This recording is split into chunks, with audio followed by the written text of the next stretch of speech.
कोन्निचिवा ओताकुस. आज आपण पाहणार आहोत साकामोतो डेजचा एपिसोड नंबर 4. तर आता बघूया या एपिसोडमध्ये काय घडतं. आतापर्यंत आपण पाहिले की शिनने तात्सूला हरवले आहे. त्यानंतर आपल्याला 2 हिटमॅन बॉइल्ड आणि उबिगोरो दिसतात, जे साकामोतोला मारण्यासाठी आलेले असतात. उबिगोरो म्हणते की इथे खूप गर्दी आहे, लवकर काम संपवून घरी जाऊया.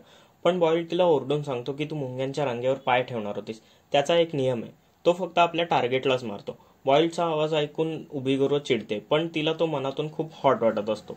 दुसरीकडे लू शिनच्या डोळ्यांमध्ये आय ड्रॉप टाकत असते, जो तात्सूच्या विषयाचा अँटीडोट असतो. साकामोतो तात्सूला विचारतो की तू कोणासाठी काम करतो. तात्सू विचारतो, जर मी तुम्हाला सांगितले तर तुम्ही मला सोडाल का. पण लू त्याच्या पोटात विषारी चाकू खूप असते आणि सांगते, जर तुला अँटीडोट हवा असेल तर लगेच सांग. शेवटी तात्सू बोलतो की त्याला डॅन डेन काही नावाच्या कंपनीने काम दिले होते. शिन म्हणतो, तू इतक्या लवकरच सगळे उघडलेस. तात्सू म्हणतो, माझ्या जीवापेक्षा कंपनी काहीच नाही, मी फक्त पैशांसाठी काम करतो. आणि हेही सांगतो की तो JAA म्हणजे जापनीज हिटमॅन असोसिएशनचा मेंबर आहे.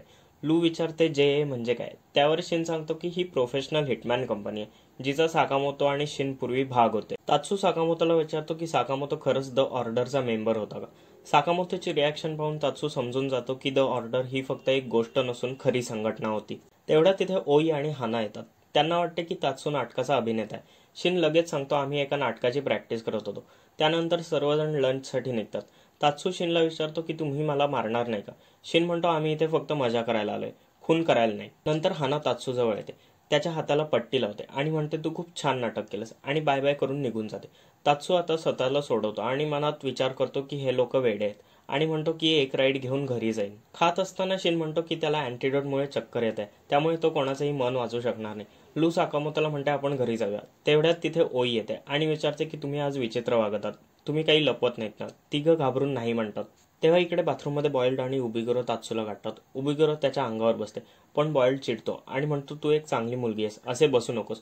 बॉइल्ड आणि उबिगोरो सांगतात की तेही साकामोतोला मारायलाच आलेले आहेत. उबिगोरो म्हणते, मी फक्त साकामोतोचे नाव ऐकले, पण त्याला भेटण्यासाठी खूप उत्सुक आहे. साकामोतोचे नाव ऐकून बॉइल्डच्या चेहऱ्यावर असलेल्या स्कारला खाज येते. उबिगोरो विचारते की ही जखम साकामोतोने दिली का. बॉइल्ड उत्तर देतो, नाही, मी पडलो होतो. तात्सूला समजते की हे दोघं मजाकीय दिसत असले तरी अतिशय धोकादायक आहेत. 2 वर्षापूर्वी बेल्कन इन्सिडेंटमध्ये त्यांनी 200 लोकांना मारले होते.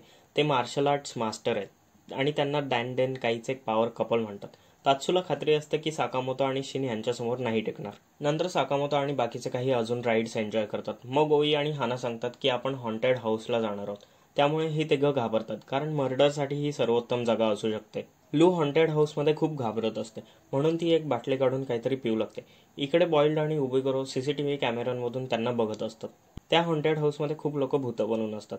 एका भूताच्या रूपात एक हिटमॅन त्यांच्यावर हल्ला करतो, पण साकामोतो लगेच त्याला ठोकतो. त्याच्या कपड्यात त्यांना हिटमॅन लायसन मिळते. उबिगोरो साकामोतोशी लढायला खूप उत्सुक असते, पण तिला माहित असते की बॉइल्ड त्याचा जुना मित्र आहे, त्यामुळे त्याचाच हक्क आहे. बॉइल्ड एक बाटली गटकतो आणि म्हणतो, तो माझा मित्र नाहीये. मग आपल्याला फ्लॅशबॅकमध्ये हिटमॅन ट्रेनिंग स्कूल दिसतं, जिथे बॉइल्ड 15 वर्षाचा आणि साकामोतो 14 वर्षाचा होता. बॉइल्ड साकामोतोचा खूप मोठा फॅन होता आणि दोघं सोबत एकत्र वेळ घालवायचे. व्हॅलेंटाईन्स डेला बॉइल्ड म्हणतो, आपल्यासारख्या लोकांना चॉकलेट मिळणार आहे. पण साकामोतोला खूप मुली चॉकलेट देतात, कारण तो पॉप्युलर होता, आणि नागुमोला पण गाडीभर चॉकलेट मिळालेले असतात. तो विचारतो की तो तुझ्यासोबत कोण आहे, ज्यावर साकामोतो म्हणतो, माहीत नाही.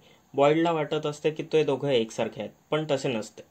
उबिगोरोला वाटते की त्याला त्याचाच बदला घ्यायचा आहे, ज्यावर बॉइल्ड ओरडून नाही सांगतो. इकडे साकामोतो आणि शिन एक एक करून हिटमॅनना मारत असतात आणि लू घाबरत होती. शिन तिला म्हणतो, हानाकडून काहीतरी शिक, ती छोटी असून पण घाबरत नाही. लू परत बाटली काढून प्यायला लागते. शिनला कळते की त्या बाटलीमध्ये दारू आहे. तेवढ्यात लू नशेत एक दरवाजा उघडते आणि त्यातून खूप झॉम्बीज बाहेर येतात आणि ते वेगवेगळे होतात. त्यातून बॉइल्ड पण बाहेर येतो आणि साकामोतोला मारतो. त्यामुळे साकामोतो भिंत तोडून लांब पडतो. साकामोतो त्यावर ते लायसन्स फेकून मारतो. तो ते सहज उकवतो. नंतर तो साकामोतोला विचारतो की मी कोण आहे ते लक्षात आहे का, ज्यावर साकामोतो नाही म्हणतो, आणि विचारतो की माझी फॅमिली कुठे आहे. तो म्हणतो की आता तू मला चांगलाच लक्षात ठेवशील. दुसरीकडे ओई आणि हाना बेशुद्ध झालेले असतात आणि शिनला मारायला उबिगोरो येते, पण नशेत असलेली लू तिला एक लाथ मारते. ती ड्रंकन मास्टर वाटत होती. बॉइल्ड परत साकामोतोला विचारतो की मी खरंच आठवत नाही का. साकामोतो परत नाही म्हणतो. बॉइल्ड म्हणतो की मला पण तू कमीच लक्षात आहेस आणि तुझी फॅमिली तूच शोध. तेवढ्यात साकामोतो त्याला मारायला येतो, पण बॉइल्ड त्याच्यावर एक बॉम्ब फेकून मारतो आणि साकामोतो त्याला लाथ मारायला येतो, पण बॉइल्ड त्याच्यावर खूप बॉम्ब टाकतो. तो त्याला ओरडून सांगतो की तू आता कमकुवत झालायस, तुझ्या कुटुंबाचे रक्षणही तू करू शकत नाहीस, आणि त्याला एक जोरदार पंच मारतो. त्याचा आवाज दुसरीकडे उबिगोरो पण ऐकते. लू तिला पंच मारायला जाते, पण ती तिला अडवते आणि लूचे केस धरून तिला म्हणते की ती एका झटक्यात त्यांना मारू शकेल, पण त्यात काही मजा नाही. तिची माणसे शिनला पकडून बांधून ठेवतात आणि एक चेनसॉ चालू करतात. उबिगोरो म्हणते की दर 10 सेकंडने लूला तिला मारायला लागेल, नाहीतर ती शिनचे तुकडे करील. लू रडायला लागते आणि नाही म्हणते. इकडे बॉइल्ड साकामोतोला म्हणतो की तू 5 वर्ष रिटायर होतास, त्यामुळे माझा एक्सपिरियन्स जास्त आहे, त्यामुळे तू कमजोर पडलाय. साकामोतो त्याला पंच मारायला होतो, पण बॉइल्ड त्याच्यावर बॉम्ब फोडतो. त्याचे बॉम्ब रबर बॉल सारखे दिसत असतात. तो म्हणतो माझे सुपर बॉल बॉम्ब आणि रॉकेट डायनॅमिक पंच समोर तू टिकू शकणार नाहीस. तो कितीही लांबून ते मारू शकतो. साकामोतो हे पण विसरला होता. तेव्हा साकामोतोला आठवते बॉइल्डनी साकामोतो आणि नागुमोला सांगितलं होतं की त्यांनी एक हँडग्लोव्ज बनवलाय ज्यात तो डायनामाइट टाकतो, त्यामुळे त्याच्या पंचची ताकद वाढते. तेव्हा साकामोतो त्याचे केमिकल फॉर्म्युले वाचतो आणि इकडे तो साकामोतोला एक पंच मारतो आणि साकामोतो लांब पडतो.